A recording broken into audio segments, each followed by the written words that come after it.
It's one of the most frightening symptoms of Alzheimer's, getting lost. Here's what you need to know.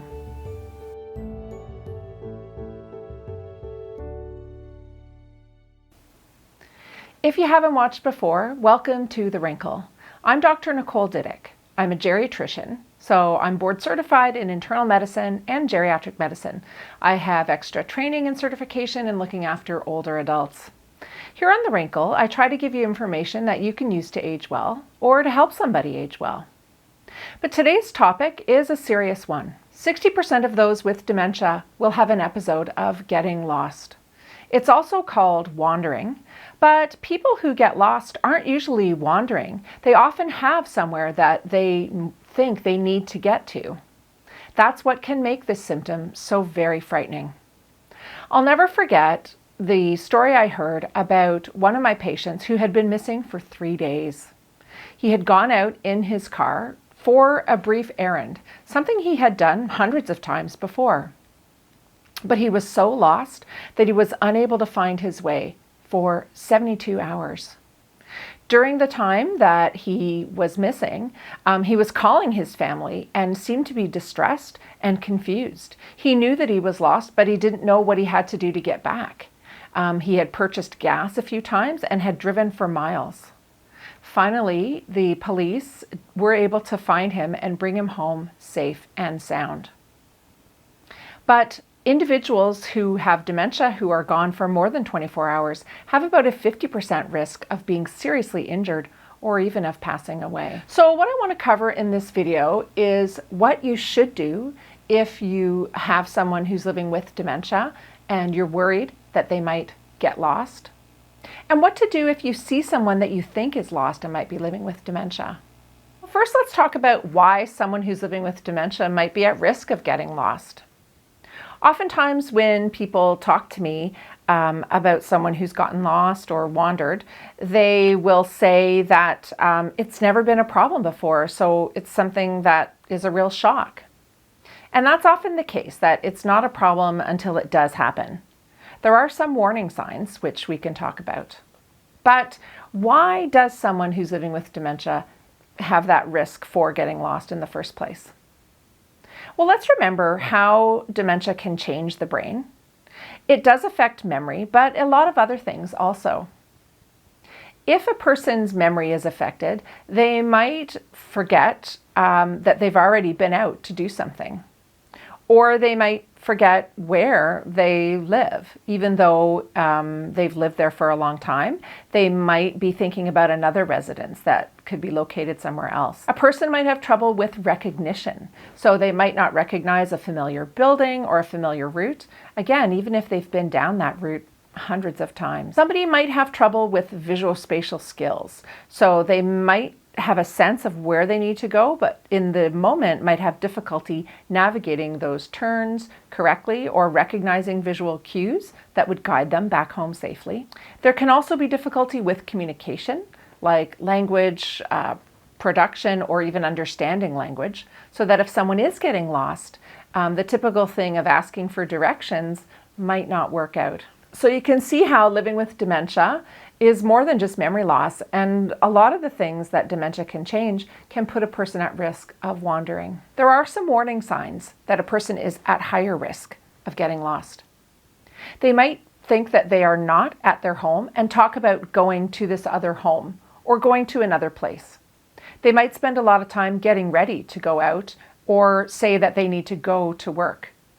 They might pace around in a restless way, and they might talk about needing to be somewhere. Somebody might also be asking for family members who aren't there in the home and might even have passed away. You might notice if someone is going out on their own that they're coming back a lot later than you would have expected. So that might indicate that they had trouble finding their way back. Those are all warning signs that getting lost might be imminent. Now, probably many of us have seen people who are lost. They might be dressed inappropriately for the weather. They might be in an older age group, so that's what might make you think that they might be living with dementia. They could appear to be looking for something, walking back and forth, almost like they are mixed up or confused. They might also be repeating the same questions over and over again. If you're thinking that you want to help this person to find their way, there are certain strategies that are more likely to be helpful than others. Try to approach them slowly from the front, so don't sneak up on someone. You can imagine if you were lost and confused, you might not want to be startled. Try to use clear language and ask yes or no questions. Someone who's living with dementia might take a long time to answer, so give the person a lot of time before peppering them with more questions. It's important to look for things like a medic alert bracelet. Someone who's living with dementia might already be on a wandering registry, and they might have a medic alert bracelet that might indicate their condition. It might also have contact information. It's a scary situation, but try to stay calm, and if you can, stay with the person until help arrives. It's okay to call 911 in a situation such as this to get help and to get the person back home safely. If you've noticed that your family member who's living with dementia has gone missing, again, try not to panic. Try to keep your wits about you because it's going to be important to explain to police when's the last time you saw the person with dementia, what they were wearing, and where they might have been headed. It's also helpful if you have a recent photograph of the person, and let the police know if the person with dementia is on the wandering registry, because that'll be helpful too. When you're reunited with the person with dementia, try not to overreact. Scolding the person probably won't help. Remember, there are medical reasons why they got lost, and those are things that the person with dementia can't help. Try to be calm, and also try to recognize that the person with dementia's perception of time might be different than yours. So to the person with dementia, it might seem like they had just been out for a few minutes, even if it's been hours or longer. So trying to convince the person that they've been gone for a longer time and that's why you're making such a fuss is not likely to be productive. Now, you've heard me mention the Alzheimer Society Wandering Registry a few times, and I do think that that's an excellent resource. You can be on that registry even if the person does not have Alzheimer's but has another type of dementia. So anyone, even with mild cognitive impairment, can go on that registry. But you might also want to consider getting a medic alert bracelet or something like that. Other strategies for preventing getting lost could include things like a GPS tracker that a person could wear.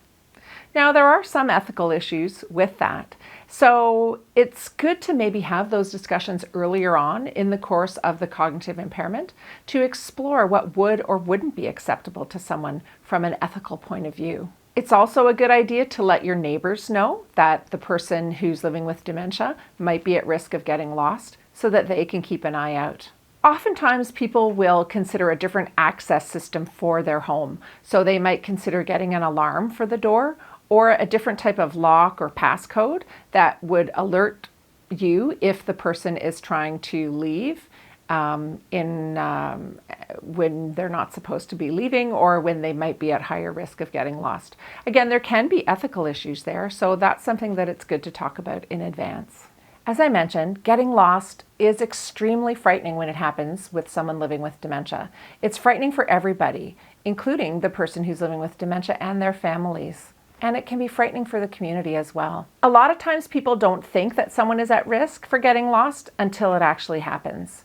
So it's not a bad idea to plan in advance to try to take some of those steps to prevent the getting lost from happening or to mitigate some of the risks when it does happen. The Alzheimer Society is a really good resource, and I'll list some other resources in the description box below. Thanks for watching today. I think this is an important topic, so I'm really glad that you took the time to find out more about it. If you want to learn more about aging, you can go to my website, thewrinkle.ca, or you can stay here on YouTube and watch another video. I have a lot of videos about dementia, but lots of other topics about aging also. I'm on Twitter and Facebook, so you can always catch up with me there, and you can leave comments on any one of those platforms, as well as on my website or right here on YouTube. I'm just so glad that you joined me today, and I hope to see you next time on The Wrinkle.